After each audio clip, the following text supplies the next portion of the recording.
ഈ തിരുവനന്തപുരത്ത് MLA-യും അതുപോലെ തന്നെ കോർപ്പറേഷൻ്റെ അംഗവും തമ്മിൽ ഒരു വലിയ കലഹം ഉണ്ടായിരിക്കുന്നു, പൊട്ടിപ്പുറപ്പെട്ടിരിക്കുന്നു. ഒരു വീടിൻ്റെ പേരിലാണ്.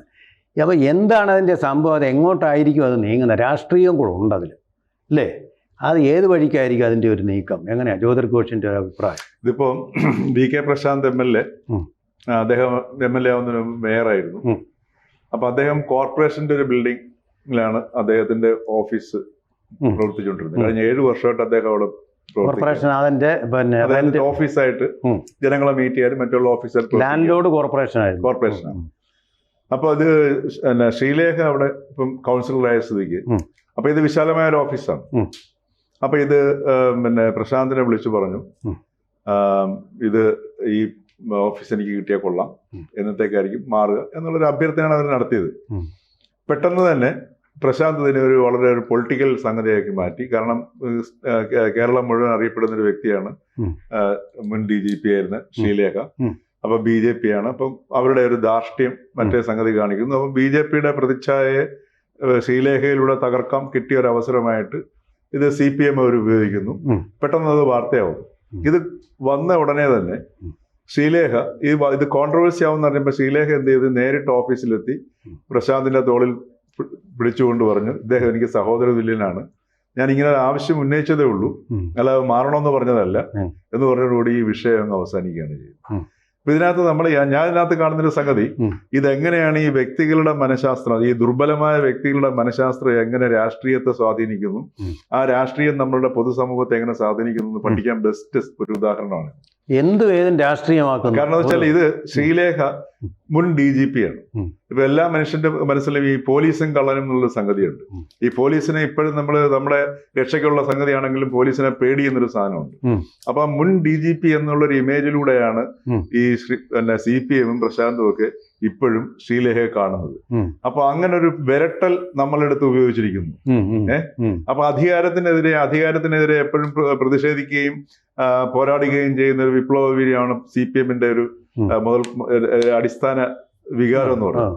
അപ്പൊ അതിവിടെ എടുത്ത് ഉപയോഗിച്ചിട്ടൊരു നല്ല ശക്തമായ അറ്റാക്ക് ഈ മേയർ ഭരണം തുടങ്ങുന്നതിന് മുമ്പ് തന്നെ ഇതാ തുടങ്ങിക്കഴിഞ്ഞിരിക്കുന്നു, ഏകാധിപത്യ സ്വഭാവം, പോലീസ് ഭരണം, അതുപോലെ തന്നെ അതിലൂടെ തന്നെ ശ്രീലേഖ ഈ BJP-യുടെ പ്രതിച്ഛായ തകർക്കുകയാണെന്നുണ്ടെങ്കിൽ ശ്രീലേഖ BJP-യേക്കാൾ മുകളിൽ പോയിരിക്കുന്നു എന്നുള്ളൊരു സാധനം അതിനകത്ത് ഒരു ആരോപണം പറയുന്നുണ്ട്. അങ്ങനെ വരുമ്പോഴത്തേക്ക് ശ്രീലേഖയും BJP-യും തമ്മിൽ അകറ്റാനുള്ള അവസരമാകുന്നു. അപ്പൊ ഇങ്ങനെ മൊത്തത്തിലൊരു കോൺഫ്ലിക്ട് ഇടുന്ന അവസ്ഥയിലേക്ക് കൊണ്ടുവരികയൊക്കെ ചെയ്യാന്നുള്ളൊരു ഉഗ്രൻ ഒരു സ്ഥിരം CPM-ന്റെ ഒരു തന്ത്രമാണ്. അത് അവരുടെ ഒരു മനഃശാസ്ത്രമായിട്ടുണ്ട്. ഓരോ CPM-കാരന്റെ ഒരു മനഃശാസ്ത്രമാണ്.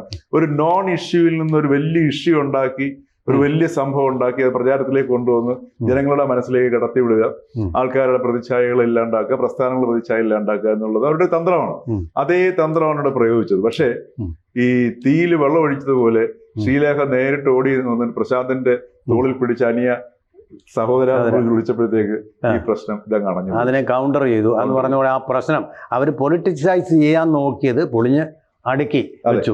ഇതിനകത്ത് തിരുവനന്തപുരത്ത് സംഭവിച്ചിരിക്കുന്ന ഒരു കാര്യം എന്ന് പറഞ്ഞാൽ, തിരുവനന്തപുരത്ത് ഒരിക്കലും പ്രതീക്ഷിക്കാതെ CPM-ന്റെ ഇന്ന് BJP ഇത് പിടിച്ചെടുക്കുന്നു. അവരേറ്റവും അവസാനം വരെ വിചാരിക്കുന്നത് പറ്റത്തില്ലെന്നായിരുന്നു. BJP അത് കൊണ്ടുവന്നു. BJP അത് കൊണ്ടുവന്നതിന് ശേഷം ഇതിനകത്ത് ഏറ്റവും ഇപ്പം ത്രെട്ടായിട്ട് നിൽക്കുന്നത് ആര്യ രാജേന്ദ്രൻ എന്ന് പറയുന്ന മേയറുടെ പ്രശ്നമാണ്. ഈ കുഴപ്പങ്ങൾക്കെല്ലാം കാരണമെന്ന് പൊതുജനം മൊത്തം പറഞ്ഞു ഇന്നതിൻ്റെ കൂടെ CPM അറിയാതെ അല്ലെങ്കിൽ അടക്കം പറയുന്ന ഒരവസ്ഥയുണ്ട്. ഞങ്ങളല്ല, ആര്യയെ ഞങ്ങൾക്ക് നിയന്ത്രിക്കാൻ പറ്റിയില്ല. VK പ്രശാന്തും പറഞ്ഞത്. VK പ്രശാന്ത് എന്ന് പറഞ്ഞാൽ മേയർക്ക് അവിടെ വേറൊരു പേരുണ്ട്, ഏറ്റവും ജനകീയനായ മേയർ. അപ്പം ഇതിനകത്ത് BJP അവിടെ വന്നതിന് ശേഷം CPM എന്ന് പറയുന്ന അല്ലെങ്കിൽ ജനകീയമായിട്ടുള്ള ജനത്തിനിടയ്ക്ക് സ്വാധീനമുള്ള ഒരു MLA-യുടെ ഓഫീസിൽ നിന്ന് ഒഴിപ്പിക്കുന്നതിന് വേണ്ടി ആദ്യ ശ്രമം നടത്തുന്നു എന്നൊരു പൊളിറ്റിക്സ് അതിനകത്തുണ്ട്. ആ പൊളിറ്റിക്സ് എന്തിനു വേണ്ടിയാണെന്ന് ചോദിച്ചാൽ, BJP അവിടെ വികസനത്തിൻ്റെ കൂടെ അഴിമതിരഹിത ഭരണം എന്ന് പറഞ്ഞ ഒരു ഭരണത്തിലേക്ക് പോകുന്നു. അല്ലെങ്കിൽ അത്തരത്തിൽ അത് രണ്ടും കൂടിയാണ്, വികസനം അല്ലെങ്കിൽ ഇവിടെ നടന്ന അഴിമതി. ആദ്യം അന്വേഷിക്കുന്ന ആര്യ രാജേന്ദ്രൻ. ആ ഒരു പേരിൽ നിന്ന് ആര്യ രാജേന്ദ്രൻ്റെ പേര് മറച്ചു പിടിക്കുന്നതിന് വേണ്ടി കൂടി ഈ ഒരു ഇഷ്യൂ ഉപയോഗിക്കാൻ വേണ്ടി CPM ശ്രമിച്ചു. പക്ഷേ അത് വളരെ വിദഗ്ധമായിട്ട് ശ്രീലേഖ അത് കൈകാര്യം ചെയ്തു. രാവിലെ മാധ്യമങ്ങളുടെ മുമ്പിൽ വെച്ച് ഞാൻ പറഞ്ഞത് എനിക്കൊക്കുന്നത് എൻ്റെ വാർഡിൽ മാത്രം, എൻ്റെ ഓഫീസ് എൻ്റെ വാർഡിൽ മാത്രം, MLAക്ക് എവിടെ വേണേലും ഓഫീസ് വെക്കും. ആ ഓഫീസ് ഒന്ന് ഒഴിഞ്ഞു തരാൻ പറ്റുമോ, അല്ലെങ്കിൽ എനിക്ക് വിശാലമായിട്ട് അവിടെ ഇരുന്ന് പ്രവർത്തിക്കാൻ പറ്റും, അതിനുവേണ്ടി ഒരു സാഹചര്യം ഉരുത്തിരിക്കാൻ പറ്റുമോ എന്ന് എൻ്റെ സഹോദരനായിട്ടുള്ള VK പ്രശാന്ത്, എൻ്റെ മകൻ്റെ കല്യാണത്തിന് ആ കല്യാണം നിന്ന് നടത്തി തന്നിട്ടുള്ള VK പ്രശാന്ത് ഫോണിൽ വിളിച്ച് ചോദിച്ചതേ ഉള്ളൂ. അദ്ദേഹത്തിൻ്റെ ഫോണിൽ റെക്കോർഡ് ഉണ്ടെന്നാണ് ഞാൻ മനസ്സിലാക്കുന്നത്. പരിശോധിച്ചാൽ മാധ്യമങ്ങൾക്ക് മനസ്സിലാവും. ഇതിനകത്ത് യാതൊരു രാഷ്ട്രീയ അജണ്ടയില്ല. ഈ ഒരു ഇതുമാതിരിയുള്ള വിഷയങ്ങൾ നിങ്ങൾ ഏറ്റെടുക്കരുതെന്ന് മാധ്യമങ്ങളുടെ മുമ്പിൽ പറയുകയും, അപ്പം അത് ഒഴിഞ്ഞു തരത്തില്ല എന്ന് നിർബന്ധപ്പെട്ട് ഞാൻ 10 മാസത്തേക്ക് ഞാൻ എടുത്തിരിക്കുകയാണ്. അതിനകത്ത് ലീഗലി ഉണ്ട്. ഇനി അവർക്ക് ഒഴിപ്പിക്കണമെങ്കിൽ ഇവർക്ക് ഭരിക്കുമ്പോൾ അതിനകത്ത് വേറെ തീരുമാനം കോർപ്പറേഷനകത്ത് അല്ലെങ്കിൽ അപേക്ഷ കൊടുത്ത് എടുപ്പിച്ചാൽ മതി. അപ്പം അത്തരത്തിലേക്ക് എടുപ്പിക്കാൻ പോകുമോ എന്ന് എനിക്കറിയത്തില്ല. ശ്രീലേഖ എടുപ്പിച്ച് ബലമായ വീണ്ടും വാർത്തയാവുമല്ലോ. അപ്പോൾ ഇതിനകത്ത് പൊളിറ്റിക്സ് CPM കളിക്കാൻ നോക്കിയതാണ്. മനസ്സിലായില്ലേ? അതായത് രഹസ്യമായിട്ട് പേഴ്സണലി അവരുടെ മാന്യത വെച്ച് ഒരുപക്ഷെ പ്രശാന്ത് എടുത്ത് പറഞ്ഞു കാണും, പ്രശാന്ത് എനിക്ക് ഒന്ന് വിശാലമായിട്ട് ഇരിക്കാൻ, അത്രേ ഉള്ളൂ. അപ്പോൾ അത് വെളിയിൽ കൊണ്ടുവന്നതും രാഷ്ട്രീയം കളിക്കാൻ നോക്കിയതും BJP വന്നപ്പോഴേ ഇതുപോലെ MLA ഉൾപ്പെടെയുള്ളവരെ ഒഴിപ്പിക്കാൻ ശ്രമിക്കുന്നു എന്നുള്ള രീതിയിലേക്ക്. അതായത് ഈ BJPയുടെ പൊളിറ്റിക്സ് വികസനത്തിലൂന്നി വരുന്നതിൻ്റെ കൂടെ ഈ കഴിഞ്ഞ 10-40 കൊല്ലം, കാരണം 40 കൊല്ലം ഒരേ പാർട്ടി ഒരു കോർപ്പറേഷൻ ഭരിച്ചാലുള്ള ഗുണം എന്താണെന്നറിയാം? ആദ്യത്തെ 5 കൊല്ലത്തെ ഒതുക്കാൻ രണ്ടാമത്തെ 5 കൊല്ലം മതി. രണ്ടാമത്തെ 5 ഇങ്ങനെ കണ്ടിന്യൂസ് പോരുമല്ലോ. ഇപ്പം 400 കോടി, അതൊന്നും എനിക്ക് വിശ്വാസമല്ല. 400 കോടി രൂപയുടെ അഴിമതി അന്വേഷിക്കാൻ പോകുക എന്നൊക്കെ ഓരോ ചാനലുകളൊക്കെ പറയുന്നത്. 400 കോടി ഇല്ലെങ്കിലും അവിടെ അഴിമതി കണ്ടമാനം നടന്നിട്ടുണ്ട്. അത് ആര്യ രാജേന്ദ്രൻ ഇരുന്ന് ആര്യ രാജേന്ദ്രന്റെ വീട്ടിൽ കൊണ്ടുപോയി അഴിമതിയൊന്നുമല്ല. ആര്യ രാജേന്ദ്രൻ വെറും ഒരു മനസ്സിലായില്ല, ഒരു കസേരയിലെത്തിക്കുന്ന സാധനം, ബലിയാട്. അപ്പം ഇതിനകത്ത് ആര്യ വന്നത് തന്നെ എങ്ങനെയാണെന്നറിയാം? കഴിഞ്ഞ പ്രാവശ്യം കോർപ്പറേഷൻ മത്സരിപ്പിച്ച CPMന്റെ പ്രധാനപ്പെട്ട മേയർ കാൻഡിഡേറ്റ് തോറ്റുപോയി.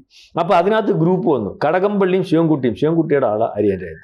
ആ ഗ്രൂപ്പിന്റെ വടംവലിക്കകത്ത് വന്ന, അല്ല കൊച്ചു മേയറെ വന്ന് അല്ലെങ്കിൽ CPM മാതൃക കാണിച്ചു ഒന്നുമല്ല, ഗ്രൂപ്പിന്റെ മേയറായിട്ട് വന്ന് അവരവിടെ ഇരുന്നു, ഇന്നത് കട്ട വറക്കൂ, ടിപ്പർ കൊണ്ടൊരു 200 കോടി അല്ലെങ്കിൽ 50 കോടി 40 കോടി ഇത് എഴുതി അവർ കൊടുത്തു. ആ പാർട്ടി പറയുന്ന സംവിധാനത്തിന് അപ്പുറം തിരുവനന്തപുരം പോലൊരു ജില്ലാ കമ്മിറ്റിയുടെ കീഴിൽ ഒന്നും നടക്കത്തില്ല. അപ്പൊ ആര്യക്കും നമ്മൾ പറയത്തില്ലേ, ചക്കരക്കുളത്തേക്ക് ഇപ്പം വാരുമ്പം ആ കയ്യെ പറ്റുന്നതൊക്കെ നമുക്ക് നക്കാം. അപ്പം അതൊക്കെ മതി. കാരണം വാടക വീട്ടിൽ താമസിച്ചതും ആ സംവിധാനത്തിലുള്ളതും ഒക്കെ ആയിട്ടുള്ള വീട്ടിൽ അതിൻ്റെ ജീവിതവും കരിപ്പിടിപ്പിച്ചു. ഒരു MLA കല്യാണം കഴിക്കാൻ പറ്റി, വേറൊരു അവസ്ഥയിലേക്ക് ജീവിക്കാൻ പറ്റി. അപ്പം ആ രീതിയിലേക്കുള്ള കാര്യങ്ങൾ. അപ്പം പൊളിറ്റിക്സ് ആണ് ഇതിന് പ്രശ്നം. അത് പക്ഷേ ശ്രീലേഖ എന്ന് പറയുന്ന അതിവിദഗ്ധമായിട്ടുള്ള ഒരു ഞാൻ പറയുന്ന ഒരു IPS-കാരിയായ രാഷ്ട്രീയക്കാരി. കാരണം നല്ല രാഷ്ട്രീയം അവർ കളിച്ചത്. കാരണം നമ്മൾ ഒരിക്കലും ഒരു പോലീസ് ഓഫീസറിൽ നിന്നും അല്ലെങ്കിൽ ഇത്തരത്തിൽ പ്രതീക്ഷിക്കാൻ പറ്റത്തില്ല. അതിനുള്ള മെയ്വഴക്കം അവർ കാണത്തില്ല, അതിനുള്ള പ്രാക്ടീസ് അവർ കാണത്തില്ല. ഇതിപ്പോ യഥാർത്ഥത്തില് പിന്നെ ശ്രീലേഖയ്ക്ക് ഒരു അവസരമായിരിക്കുകയാണ്. കാര്യം ഒരു പഴയ ഒരു പോലീസ് പ്രതിച്ഛായയിൽ നിന്നൊരു രാഷ്ട്രീയക്കാരുടെ പ്രതിച്ഛായയിലേക്ക് ശ്രീലേഖ മാറി. അല്ലാതെ അവർ പലപ്പോഴും പൊതുജനത്തിനിടയ്ക്ക് ആ പ്രതിച്ഛായ അവർ കൊണ്ടുവന്നിട്ടുണ്ട്. ഈ പോലീസ് ഇരിക്കുമ്പോഴും അവർ കവിത എഴുതിയാലും ജനങ്ങൾക്കിടയ്ക്ക് നിന്നാലും. കാരണം ഒരു ക്രൂവൽ, നമ്മളെപ്പോഴും കാണുന്ന പോലീസ് എന്ന് പറഞ്ഞാൽ നമ്മൾ ഭയത്തോട് കാണുന്നത്. പക്ഷേ ഇവർ ആ സമീപനം അല്ലായിരുന്നു എടുത്തിരുന്നത്. അപ്പോൾ അത് ഇപ്പൊ വീണ്ടും ഒരു ഇതൊരു വളരെ മനോഹരമായ ഒരു ജസ്റ്റർ അവർ കാണിച്ചു. നേരിട്ട് ഓഫീസിലെത്തി മാധ്യമങ്ങളുടെ മുമ്പിൽ നിന്ന് പറയുമെന്ന് പറഞ്ഞു കഴിഞ്ഞാൽ, ശരിക്കും പറയാൻ നമ്മൾ ഇവിടെ പരിപാടി എന്ന് വെച്ചാൽ എവിടെയെങ്കിലും ഒരു തീ കണ്ട് എന്റെ കൂട്ടത്തിൽ നമ്മൾ ഓയിൽ ഒഴിച്ചു കൊടുക്കുക, ശീലയൊക്കെ അവിടെ വെള്ളം ഒഴിച്ചു. വ്യക്തമായിട്ടുള്ള നല്ല രാഷ്ട്രീയക്കാർ, അതായത് അവരെ വെച്ചിട്ട് അവരെയും കൂടെ കൈകാര്യം ചെയ്യാനാണ് നോക്കിയത്. കാരണം അവര് നാളെ കാലത്തെ അവിടെ മത്സരിക്കാൻ സാധ്യതയുണ്ട്. അല്ലെങ്കിൽ അവർ മത്സരിക്കുന്ന നിയമസഭാ സീറ്റിൽ CPMന് വിയർക്കേണ്ടതായിട്ട് വരും. അപ്പോൾ ഇപ്പോഴേ അവരെ ഡാമേജ് ചെയ്താൽ അവർ അഹങ്കാരിയാണ്. ഒരു ചെറിയ കൗൺസിലറായിട്ട് കിട്ടിയപ്പോൾ MLAയുടെ ഓഫീസ് ഒഴിപ്പിക്കാൻ നിൽക്കുന്ന ആളാണെന്നുള്ള രീതിയിലേക്കുള്ള പ്രചരണം വിശാലമാക്കാൻ കൊണ്ടുവന്ന ഒരവസ്ഥയാണ് ശ്രീലേഖ ചെന്ന് പൊളിച്ച് കൈ കൊടുത്തു. ഇതുപോലത്തെ ഒരു MLA ഞാൻ കണ്ടിട്ടുണ്ട്. ഞങ്ങളുടെ അടൂര് തിരുവഞ്ചൂർ രാഷ്ട്രം അടിക്കാൻ വരുന്നവനെ കെട്ടിപ്പിടിച്ചൊരു മോടും പക്ഷേങ്കിൽ ഇതിനകത്ത് ചിലപ്പോൾ BJPയുടെ പ്ലാനിങ്ങും ഇല്ല, ഉണ്ടായിക്കൂടായില്ല. BJPയുടെ പ്ലാനിങ് ഉണ്ടായിക്കൂടായില്ല. പക്ഷെ ആ പ്ലാനിങ് അവർ പൊളിച്ചു. കാരണം അത് BJP ആ പ്ലാനിങ് ശ്രീലേഖ പറഞ്ഞയച്ചത്. അതെ, BJPയുടെ ആ പ്ലാനിങ് ഉണ്ടെങ്കിൽ അത് ബുദ്ധിയില്ലാത്തൊരു പ്ലാനിങ് തന്നെ.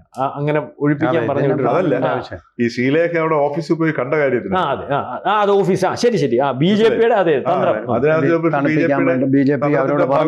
പറഞ്ഞു കാണാം. കാര്യം ഇവരെല്ലാം ഈ കൂട്ടായിട്ടിരുന്ന് ആലോചിച്ചിട്ടാണ് ഏതായാലും CPMനെ പൊളിച്ചു എന്ന് വേണം പറയാൻ. തീർച്ചയായും അവരുടെ ഒരു സ്ഥിരം തന്ത്രത്തിന്റെ ഒരു വലിയ പരാജയം ഇപ്പൊ നേരിട്ടത്.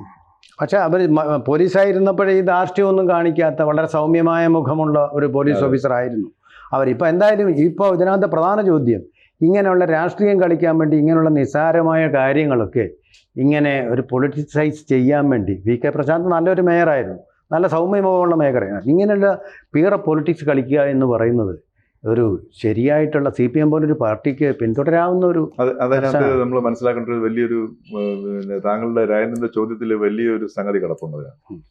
ഉദാഹരണത്തിന് തന്നെ ഈ നമ്മുടെ നാട്ടിൽ മോഷണം ഇല്ലാണ്ടാക്കുക എന്നുള്ളത് കള്ളന്മാരുടെ ഉത്തരവാദിത്വമല്ല. നമ്മുടെ സംവിധാനത്തിന്റെ ശക്തി അനുസരിച്ചിട്ടാണ് കള്ളന്മാരുണ്ടായിരിക്കുന്നത്. നമ്മുടെ ഇവിടുത്തെ മാധ്യമങ്ങളുടെ ദൗർബല്യമാണ്. ഇപ്പൊ യഥാർത്ഥ വസ്തുത എന്താണെന്ന് അറിഞ്ഞ് തിരിച്ച് കണ്ടെത്തി കൊടുക്കാൻ പറ്റുന്ന ഒരു മാധ്യമം അവിടെ ഉണ്ടെന്നുണ്ടെങ്കിൽ ഈ ഒരു കോൺട്രവേഴ്സി ഇല്ല. വിവാദം എന്ന് പറയുന്നത് വാർത്തയല്ല എന്നുള്ള ഏറ്റവും ലളിതമായ തിരിച്ചറിവ് ഉണ്ടാവുകയാണെന്നുണ്ടെങ്കിൽ കേരളത്തിലെ മുഴുവൻ മാധ്യമ സംസ്കാരം മാറും.